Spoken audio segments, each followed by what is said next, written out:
অসমৰ বহু অঞ্চল আছে য'ত জলসিঞ্চন বিভাগে 12 মাহে পানী দিয়া ব্যৱস্থা ইতিমধ্যে কৰিছে, কিন্তু তাত খেতিয়কে আগবাঢ়ি অহা নাই দ্বিতীয় খেতি কৰাৰ কাৰণে।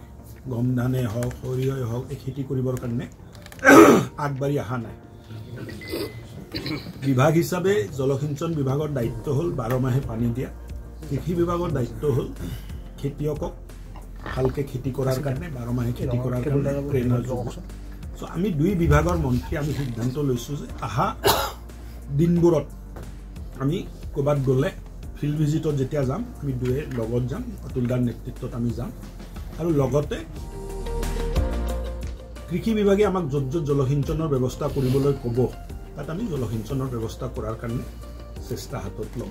বহুতবাৰ দেখা গৈছে যে জলসিঞ্চনৰ ব্যৱস্থা হোৱাৰ পিছতো কৃষকে মানে দ্বিতীয়বাৰ খেতিটো নকৰে, আৰু এই গোটেই ব্যৱস্থাটো তেতিয়া কামত নালাগে।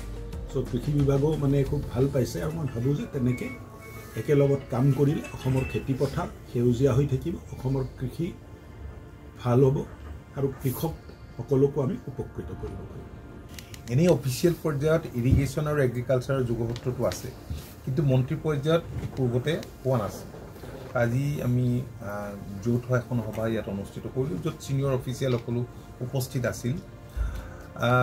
দেখা যায় যে অসমৰ কৃষকসকলে জলসিঞ্চনৰ বিপৰীতে সদায় প্ৰকৃতিৰ ওপৰত নিৰ্ভৰ কৰি পেলাই খেতি কৰে, আৰু আমি যিমানেই জোৰ দি আহিছোঁ এগ্ৰিকালচাৰ বিভাগৰ পৰা, কিন্তু দেখা যায় যে ডাবল ক্ৰপিং বা ট্ৰিপুল ক্ৰপিঙত যাবলৈ সিমান ইচ্ছা নকৰে, আৰু বহুত মাটি মানে চন পৰি ৰয়, আনইউটিলাইজ হৈ ৰয়।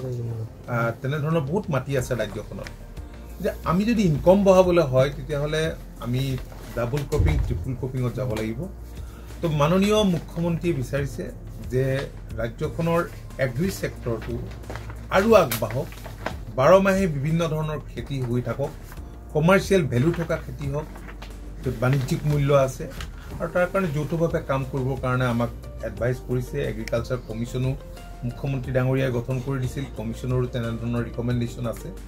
তো আমি আজি ঠিক কৰিলোঁ যে আমি মাহে মাহে এনেধৰণে এক বৈঠকত মিলিত হ'ম, আৰু আজি সভাৰ যিখিনি সিদ্ধান্ত সেইখিনি আমি একেবাৰে গ্ৰাছৰুটলৈকে লৈ যোৱাকৈ আজি ইয়াত PNRDৰ ছিনিয়ৰ অফিচিয়েলো আছিল, ইৰিগেশ্যনৰ আছিল, এগ্ৰিকালচাৰ আছিল, কম্বাইন আমি এটা এফৰ্ট এটা আহি থকা দিনবিলাকত ল'ম, যাতে আমি আমাৰ ইনকম বঢ়াব পাৰোঁ। কাৰণ আপোনালোকে দেখিছে যে মিনিমাম ছাপৰ্ট প্ৰাইচ দিয়াৰ সিদ্ধান্ত কৰাৰ পাছত ৰাজ্যখনৰ বহু খেতিয়কে যিবিলাকে ধান খেতি কৰিবলৈ বাদ দিছিল তেওঁলোক খেতিত এতিয়া নামি পৰিছিল, আৰু চৰকাৰে মিনিমাম ছাপৰ্ট দি ক্ৰয় কৰাৰ পাছত বাহিৰৰ ব্যৱসায়ীয়ে খেতি পথাৰৰ পৰাই খেতিয়কৰ পৰা ধান ক্ৰয় কৰিছে, আৰু এইবাৰ আকৌ মাষ্টাৰ্ডতো MSP দিবলৈ চৰকাৰে সিদ্ধান্ত গ্ৰহণ কৰিছে, ইতিমধ্যে মাননীয় মুখ্যমন্ত্ৰীয়ে ঘোষণা কৰিছে। তো আমি নিশ্চিত যে আমি জইণ্টলি কাম কৰিলে, কাৰণ ইয়াত 25টামান তেনেধৰণৰ অলপ ডিফাং স্কিম থকাৰ কথা মাননীয় মন্ত্ৰীগৰাকীয়ে কৈছে ইৰিগেশ্যনৰ, সেইখিনি খুব সোনকালে সেইখিনি মানে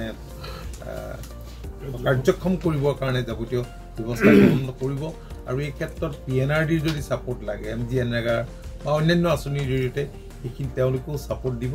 গতিকে এই কামখিনি তেনেধৰণে আগবঢ়াই নিয়াৰ ব্যৱস্থা কৰা হৈছে। এগ্ৰিকালচাৰ বিভাগৰ এটা ইঞ্জিনিয়াৰিং ডিপাৰ্টমেণ্ট আছে, ক্ষুদ্ৰ জলসিঞ্চনৰ ব্যৱস্থা তাৰ পৰা হয়। RIDF-ত আমি STW electrical pump, diesel pump, solar pump দি আছোঁ। তেনেকৈ ইৰিগেশ্যন ডিপাৰ্টমেণ্টৰ পৰাও তেনেধৰণৰ পাম্প দিছে। মেজৰ স্কিম আছে, বেলেগ বেলেগ ধৰণৰ স্কিম আছে ইৰিগেশ্যন ডিপাৰ্টমেণ্টৰ। গতিকে আমি নিশ্চিত যে আমি জইণ্টলি কাম কৰিলে আমি ডেফিনেটলি অধিক উপাৰ্জন কৰিব পাৰিম।